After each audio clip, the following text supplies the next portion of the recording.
The time has arrived to do the book haul plus the many other things haul that I got. So let's get started without any further ado. My name is RJV Shet and welcome back to my channel. So I have like 43 books here plus some bookmarks and some birthday gifts. My birthday just recently passed, so I got books. Of course I got books for my birthday and all of the other little books that I bought over the past year. So it's time for a book haul plus many other things haul as I said. So I don't know where I want to start with. So the first book that we are going to be starting with is Sword Catcher by Cassandra Clare. This is the first book in her non-Shadowhunters World series, and this is a trilogy and only two books have been published. So let me read the blurb of this. As you may know, I know nothing about this, okay? Two outcasts could change their world. In the vibrant city state of Castelline, Kel is an orphan stolen from his old impoverished life to become Prince Connor Aurelian's body double. As a sword catcher, he and Connor will become as close as brothers, yet Kel lives for one purpose to die for Connor. Lancaster is an Akshkar physician, part of the community ostracized for its rare magical abilities. After a failed assassination attempt pulls her and Kel together, they are drawn into the web of the mysterious ragpicker king who rules Castelline's criminal underworld, but as long kept secrets are uncovered and forbidden blanks bloom, will their discoveries plunge their land into war and nations into chaos. So this is the first book I got, and I got also got the second book in the trilogy, which is the Ragpicker King. I won't be telling you the plot of this because, of course, spoilers for the first one, and I have still not read any of these books. So that is two books done. Then go with Frederick Bachman. Okay, I got all of the three books in the Beartown trilogy by Frederick Bachman. Again, let me tell you the plot of these. Okay, Beartown is a small town in a large Swedish forest. For most of the year, it is under a thick blanket of snow, experiencing a cold and dark that brings people closer together or pulls them apart. Its isolation means that Beartown has been slowly shrinking with each passing year, but now the time not the time, but now the town is on the verge of an astonishing what am I doing? But now the town is on the verge of an astonishing revival. A bright new future is just around the corner, until the day it is all put in jeopardy by a single brutal act. It divides the town into those who think it should be hushed up and forgotten, and those who will risk the future to see justice done. Can one young man find the courage to speak a truth no one wants to hear? So, I'm sorry I read this very weirdly. I'm just having problems today. I don't know why. Reading English. So, I just love the cover of this book so much. Okay, so the first book is Beartown. Then the second book is Us Against You. And the third book is The Winners. And I have no idea where I put it. Okay. So, the first book is Beartown, the second book is Us Against You, and the third book is The Winners. I'm really, really excited to read all three of these. Frederick Bachman is one of my favorite authors, and I just know these books are going to be 5 stars for me. Okay, so 5 books done. Now let's start with a book that I've already read and I loved it so much, and that is Project Hail Mary by Andy Weir. This is a science fiction, but it did not have too much science to make it confusing to understand. I love science, so it was very fun for me to read it. So, Ryland Grace is the sole survivor of a desperate last chance mission, and if he fails, humanity and the earth itself will perish. But right now, he doesn't know that. All he knows is that he's been asleep for a very, very long time, and he's just woken to find himself hurtling through space millions of miles from home. It's up to him to puzzle out an impossible scientific mystery, and he's got to do it all alone. Or does he? So, I don't love the cover of this book, but whatever, I love this book very much. This is going to be turning into a movie soon. It's releasing in like November of 2026. I'm so excited to watch the movie. I'm gonna make my whole family watch it. So, the sixth book is Project Hail Mary. Now, again, another science fiction. I have not read it, but I want to. And this is Dark Matter by Blake Crouch. I've heard great things about this. Are you happy in your life? Those are the last words of Jason Dessin hears before the masked abductor knocks him unconscious. Before he awakens to find himself strapped to a gurney surrounded by strangers in hazmat suits. Before the man he's never met smiles down at him and says, "Welcome back." In this world he's woken up to, Jason's life is not the one he knows. His wife is not his wife, and he was never born. Jason is not, and I cannot read the next thing because the price tag is here, so we'll skip that. But I'm thinking it's Jason is not an astronautics college physics professor or something like that. I'm not able to read it, and I don't want to remove the price tag or the sticky residue will be left. So, whatever. It is this world or the other that's the dream. The answer lies in a journey more wondrous and horrifying than anything Jason could have imagined. So I'm so excited to read this, and I think it's under like 400 pages.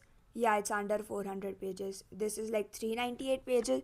Very excited to read this. Then this was the seventh book. The eighth book is Recursion by Blake Crouch, again a science fiction.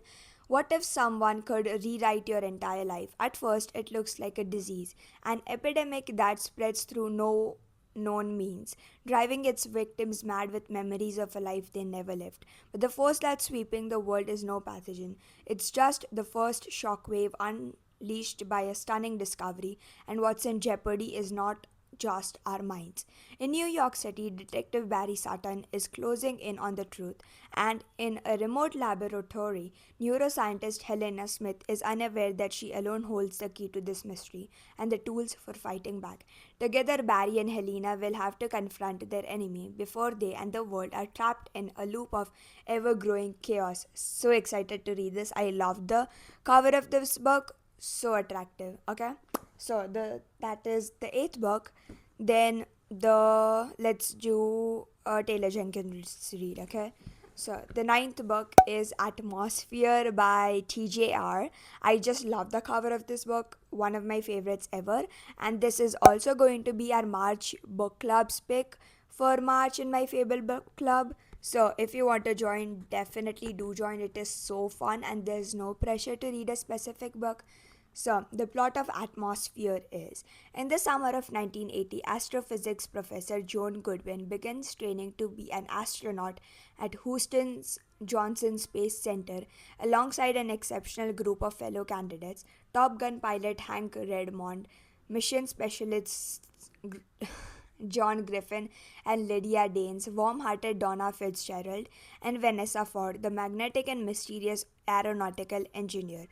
As the new astronauts prepare for their first flights, Joan finds a passion and a love she never imagined and begins to question everything she believes about her place in the observable universe. Then, in December of 1984, on a mission STS LR9, everything changes in an instant. This sounds interesting, and I'm definitely going to be reading it in March. So, and this is like printed very largely, and the font is so huge. I don't know if you'll be able to see it, but I don't know, whatever. So, another one of my anticipated reads. Then, I think we are at the 10th. I don't know. So, let's do Stephen King's 11/22/63 for the 10th book. And I love the spine of the book, FYI. Okay. On November 22, 1963, three shots rang out in Dallas. Kennedy died and the world changed. Unless, in 2011, Jake Epping, an English teacher from Lisbon Falls, Maine, sets out on an insane and insanely possible mission to prevent the Kennedy assassination. Leaving behind a world of computers and mobile phones, he goes back to a time of big American cars and diners, of Lindy hopping, the sound of Elvis, and the taste of root beer. In this haunting world, Jake falls in love with Sadie, a beautiful high school librarian, and as the ominous date of 11/22/63 approaches, he encounters a troubled loner named Lee Harvey Oswald. Okay, so another book to go on my physical TBR, and yeah, then let's go with A Thousand Splendid Suns by Khalid Husseini. This is the 11th book for the book haul. Mariam is only 15 when she is sent to Kabul to marry Rashid. Nearly 2 decades later, a friendship grows between Mariam and a local teenager, Leila, as strong as the ties between mother and daughter. When the Taliban take over, life becomes a desperate struggle against starvation, brutality, and fear. Yet, love can move people to act in unexpected ways and lead them to overcome the most daunting obstacles with startling heroism. So, this is a book set in Pakistan, I think, and it's kind of like a real story, I think. I've heard that people love it and it makes them cry, so I'm really excited to read it. I've heard great things about it. So yeah, I'm really excited to read this too. I got this for my birthday. I got Atmosphere, The Ragpicker King, The Sword Catcher, A Tale of Two Cities. Okay, we'll talk about it for my birthday, okay? Now, then let's talk about A Tale of Two Cities by Charles Dickens. I got this book because of course I love Clockwork Angel by Cassandra Clare. It is my favorite trilogy of all time, and Will and Tessa talk about this so much. So I just wanted to read it for myself once and see what the hype is about. And can you see the golden edges? I love that. And the front and back page, oh my god, they are so pretty. So, let me tell you the plot of this book, I guess. There is no especially plot, but I'll just tell you what is written on the back, okay? It was the best of times, it was the worst of times, it was the age of wisdom, it was the age of foolishness, it was the epoch of belief, it was the epoch of incredulity, it was the season of light, it was the season of darkness. This is a classic. I have read like 3 classics before, and I'm really excited to dive into this. Then, let's get to Wild Reverence by Rebecca Ross. This is the prequel series to Divine Rivals by Rebecca Ross. I've read Divine Rivals and Ruthless Wars. I don't remember anything, so I'll need to do a reread before I read this. Matilda is a young goddess blessed with humble messenger magic, carrying letters and secrets through the realms, including one of her own, a mortal boy who appears only in her dreams. 10 years ago, Vincent of Becket wrote to Matilda on the darkest day of his life, begging the goddess he befriended in dreams for aid. But his prayers went unanswered, forever hardening his heart. That is until she arrives bearing a letter with the promise of a future beyond dreams, one that might rewrite the dark, blood soaked ways of the gods or end them. So, I love the cover of this too. It is so pretty. And yeah, then let's go with Babel by R.F. Kuang. I love the copy, of course. So, the plot of this book is Oxford 1836, the city of dreaming spires. It is the center of all knowledge and progress of the world, and at its heart is Babel, Oxford University's prestigious Royal Institute of Translation, the tower from which all the power of the empire flows. Orphaned in Canton and brought to England by mysterious guardian Robin Swift, thought Babel a paradise, not bought Babel a paradise, thought Babel a paradise until it became a prison. But can a student stand against an empire? Again, so intriguing, and yeah. Then we have Accomplice to the Villain. This is the third book in the Assistant to the Villain series. I won't tell you the plot of this because, again, spoilers for the first book.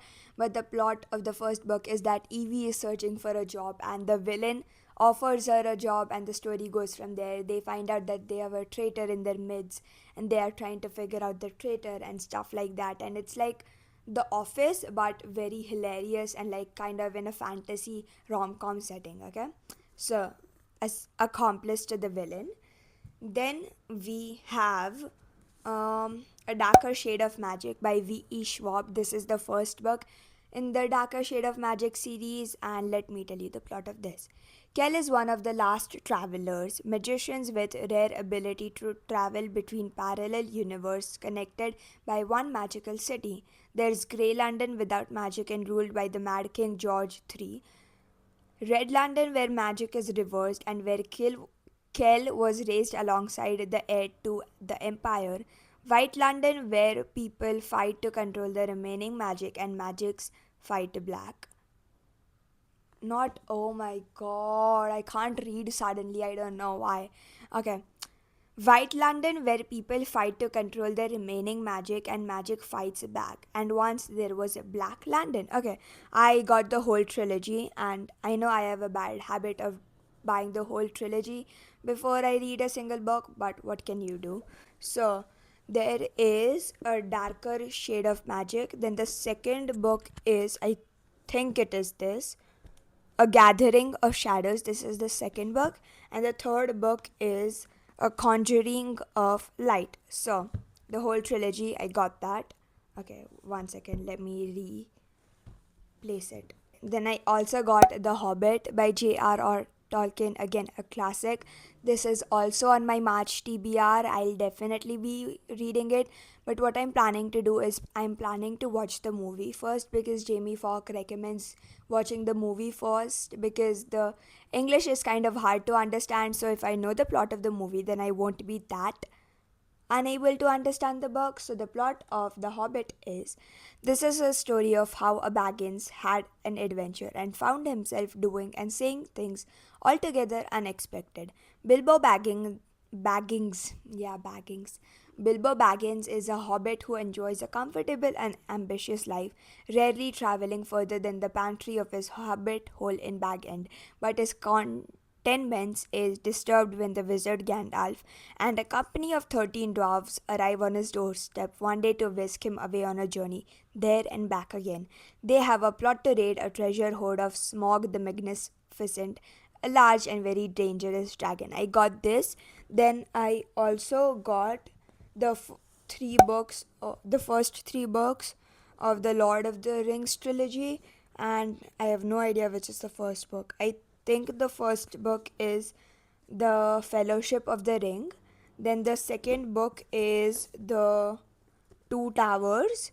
Then the third book is, oh shoot, The Return of the King. One second, let me place all of these books correctly. Oh, okay.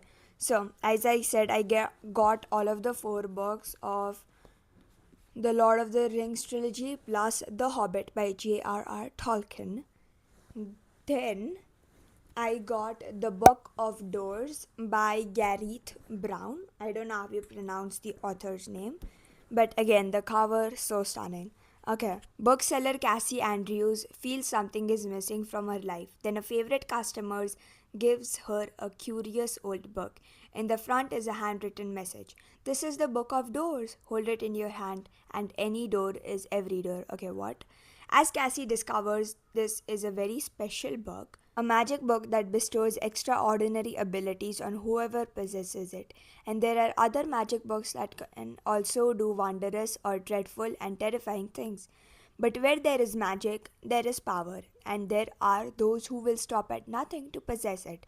Suddenly confronted by shocking violence and danger, Cassie turns to Drumford Fox for help. He is a man fleeing his own demons, including someone nameless and evil who is hunting them all, because this book is worth killing for. Okay, so intrigued by this too. Then, first let me drink water because my throat is tired from speaking a lot. So, this is your reminder to drink water too.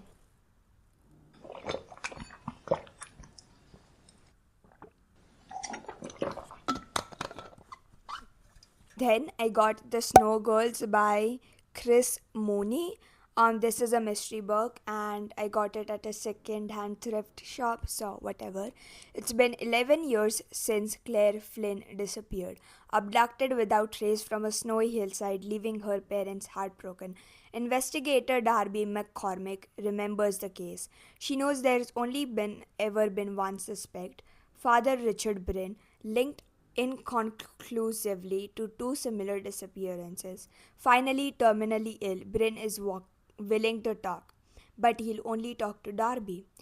She's expecting a confession, but what she hears is far more disturbing, and it soon becomes clear that someone is willing to kill to keep this cold case on ice. So, again, a winter thriller kind of. So, again, really excited to read this. Then I got The Way of the Kings by Brandon Sanderson, the first book in the Stormlight Archive. I only have the first two books. I need to buy the others, but this is like 1,000 and something page book. One sec. Yeah, this is like 1,000 and something page book, like 1,100,000 something. I have no idea, but speak again the ancient oaths, life before death, strength before weakness, a journey before destination. In return to the men, the shards they once bore, the knights radiant must stand again. Storm ravaged, wanton, Roshar lost his protectors, the knights radiant, centuries ago, but now a new danger is arising, a new heroes must be found to meet it. A soldier fighting on the shattered plains, a general seeing visions of the past, and a clever scholar seeking an opportunity are about to discover their world is greater, more mysterious, and in more peril than they could have ever imagined. So I got The Way of the Kings, and I also got the second book, which is Words of Radiance. Can you see the thickness of these books? I know, right? Exactly. So that are those books. Then I got this by Cassandra Clare, which is like Magnus Bane and Alex story, The Red Scrolls of Magic, and The Lost Book of the White. These are like related to the Shadowhunter world, but not in any particular series. So, let me tell you the plot of The Red Scrolls of Magic, The Elder Scrolls Book 1. And Cassandra Clare has written this with Wesley Chu. Okay? So, all Magnus Bane once wanted was a vacation. I love Magnus so much. A lavish trip across Europe with Alec Lightwood, the shadow hunter who, against all odds, is finally his boyfriend. It doesn't seem like too much for the centuries old high warlock to ask for. But no sooner have they settled in Paris than an old friend arrives with news about a demon worshipping cult called the Crimson Hand that is bent on causing chaos around the world. A cult that was apparently founded by Magnus himself years ago as a joke. Now, Magnus and Alec must race across Europe to track down the Crimson Hand and its elusive new leader before the cult can cause any more damage. As their quest for answers becomes increasingly dire, Magnus and Alec have to trust each other more than ever, even if it means revealing the secrets they've both been keeping. So, again, another one of my favorite God Tier Universes book. I've not read these. I want to very much. Okay. Then let's go with Kristen Hanna. Okay. I got The Nightingale by Kristen Hanna. I've heard great things about this. People have cried reading this book, so really excited to read it. I don't know what that says about me, but the story is about what it's like to be a woman during the war when women's stories are all too forgotten or overlooked. With courage, grace, and powerful insight, best selling author Kristen Hanna, blah blah blah, okay, captures the epic panorama of World War II and illuminates an intimate part of history seldom seen, the Women's War. The Nightingale tells the story of two sisters separated by years of experience, by ideals, passion, and circumstance, each embarking on her own dangerous path toward survival, love, freedom in war torn France. It is heartbreakingly beautiful novel that celebrates the resilience of human spirit and the durability of women. It is a novel for everyone, a novel for a lifetime. Like, so intrigued to read this too. And yeah, I hate that there is an unremovable sticker here, but what can we do? Anyway, then I have like four more Kristen Hanna books. No, three, I think. Three, yeah. I got The Four Winds by her too, which is if I close my eyes, I can still taste the dust. It is 1934, and Elsa Martellini has finally found the life she had yearned for, a family, a home, and a livelihood on a farm on the Great Plains. But when drought threatens all that she and her community holds dear, Elsa's world is shattered to the winds. Fearful of the future, Elsa is forced to make the hardest decision of her life: fight for the land she loves or take her beloved children west to California in search of a better life. Will it be the land of milk and honey she expects, or will their experience challenge every ounce of strength they possess? Again, I have not read a single Kristen Hanna book, but I'm so excited to read her books. Then I got The Great Alone by her, and the plot of this is Alaska 1974. Arndt Albright has returned from Vietnam, a fragile and erratic man, and when he loses another job, he makes the impulsive decision to move his family to a remote corner of America's last frontier. His wife Cora will do anything and go anywhere for the man she loves, even if it means following him into the unknown. The Great Alone. Okay, yeah. 13-year-old Lenny is coming of age in a tumultuous time, but she dares to hope that Alaska will lead to a better future for her family and a place to belong. The Albrights find a fiercely independent community of strong men and even stronger women who welcome them despite their lack of preparation. But as winter sets in and the darkness descends, On's fragile mental state deteriorates. As Lenny grows up in the shadow of her parents' increasingly volatile marriage, she meets Matthew, and Matthew, thoughtful, kind, brave, makes her believe in the possibility of a better life. Then I also got Firefly Lane by her. I know this is like a series on Netflix. So, it is 1974 and the summer of love is finally drawing to a close. The flower children are starting to realize that you cannot survive on peace and love alone. Kate Mularkey has accepted her place at the bottom of the secondary school social food change. Then, to her amazement, the coolest girl in the world, Tally Hart, the girl all the boys want to know, moves in across the street and wants to be her best friend. Tally and Kate become inseparable, and by summer's end, they have made a pact to be BFFs. For 13 years, not 13, 30 years, Tully and Kate buoy each other through life, weathering the storm of friendship, jealousy, anger, hurt, and resentment. Tully will know her ambition to find fame and success. Kate knows that all she wants is to fall in love and have a family. What she doesn't know is how being a wife and a mother will change her. They think they've survived it all until a single act of betrayal tears them apart. But when tragedy strikes, can the bonds of friendship survive? Or is this the one hurdle that even a lifelong friendship cannot overcome? Again, so intriguing. So, Firefly Lane by Kristen Hanna. Then I have One for My Enemy by Olivia Blake. I bought this copy because there are so many pretty illustrations in this book. Let me show you one of them. One sec. I don't know if you can see it, but if you can't see it, I'm so sorry. So this is kind of like Romeo Juliet in like Shanghai, I think. No, Manhattan. It's in Manhattan, okay? The Antonova sisters are beautiful, cunning, ruthless, and their mother, known only as Baba Yaga, is an elusive supplier of premium intoxicants. Their adversaries, the influential Fedorov brothers, serve their crime boss father, named Kasochi the Deathless. His enterprise dominates the shadows of magical Manhattan.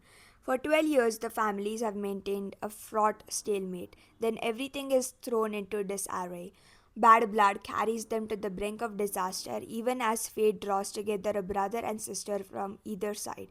Yet the siblings still struggle for power, and internal conflicts could destroy each family from within.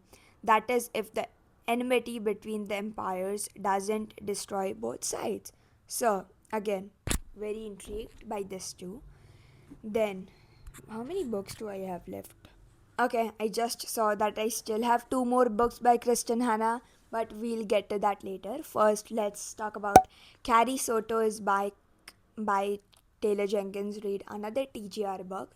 So, Carrie Soto is the greatest player the world has ever seen. But 6 years after her last match, she watches a young British tennis player steal her world record, and Carrie knows she has to go back and reclaim her rightful place at the top. even if the world doesn't believe in her, even if it almost breaks her. This is a story about the cost of greatness and the burden of fame. The fight for a place in history is about to begin again. So intriguing.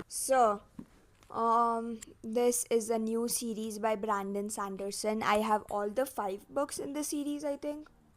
Yeah, I have all the five books, and the plot of this is Skyward by Brandon Sanderson, by the way. The world has been under attack for hundreds of years. An alien race called Krell leads onslaught after onslaught from the sky in a never ending campaign to destroy humankind. Humanity's only defense is to take to their ships and fight the enemy in the skies. Pilots have become the heroes of what's left of the human race, and Spencer has always dreamed of becoming one of them. But the chances of that happening were slim to none, at least until the Krell doubled their attacks. It's possible that humanity's desperation to survive will finally take her skyward. Okay? So, I think the order of these books are: the first is Skyward, then the second is Starside, then the third is Cytonic, I think. Yeah, this is the third book.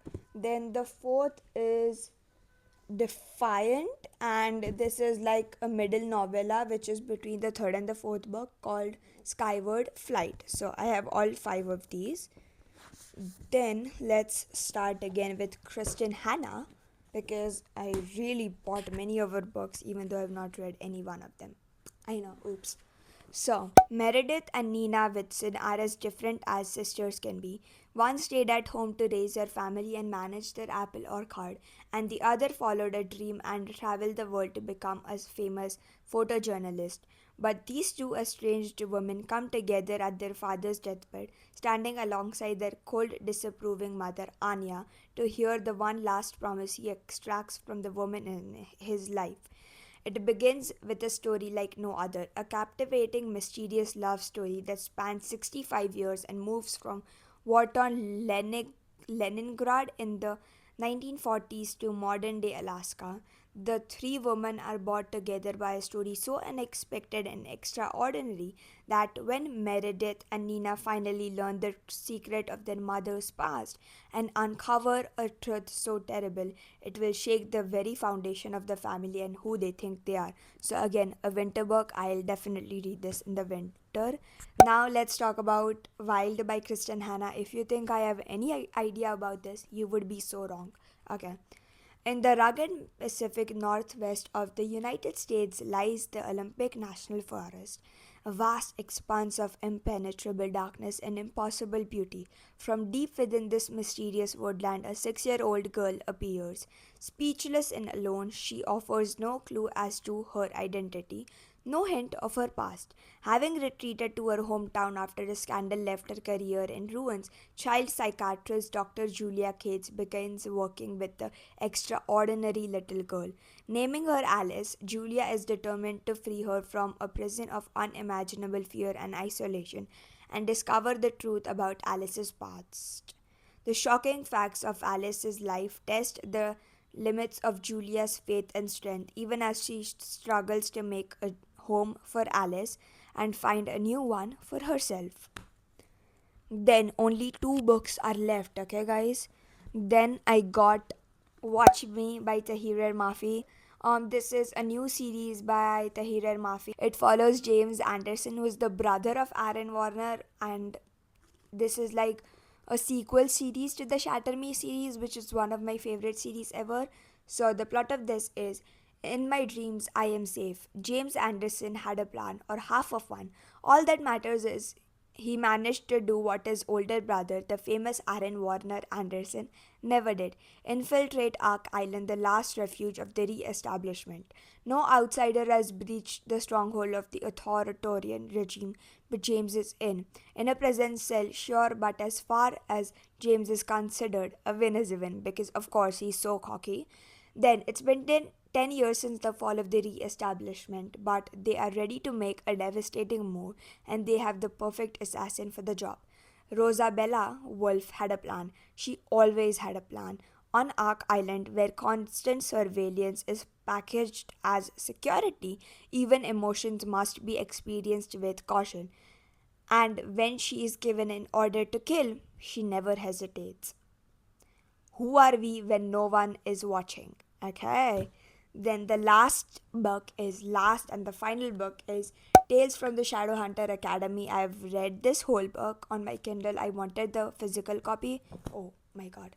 Because I just love the Shadowhunter universe. So this has like short stories from all of the characters' POV and stuff like that.